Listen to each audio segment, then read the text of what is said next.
President Trump said his spending bill, which passed the House narrowly early this morning, may be, quote, the most significant legislation in the history of the country, unquote.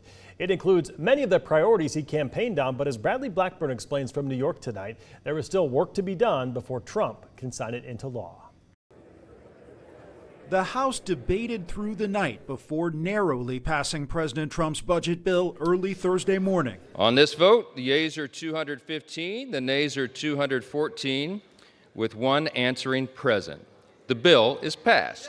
It took weeks of negotiations, including pressure from the president himself to get it over the line. It was not easy to get to where we were this morning. A long series of late nights in this week, and ultimately the president closed it out. The bill makes permanent Trump's 2017 tax cuts, which were set to expire next year. It also cuts taxes on tips and overtime. It increases spending on the military and border security.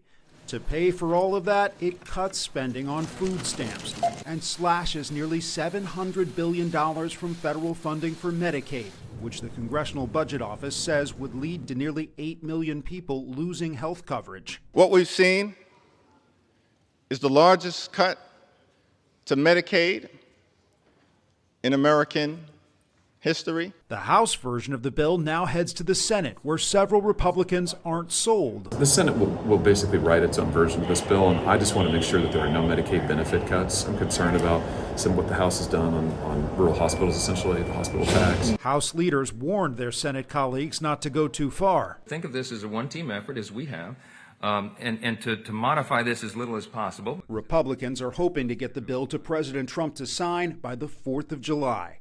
Bradley Blackburn, CBS News, New York.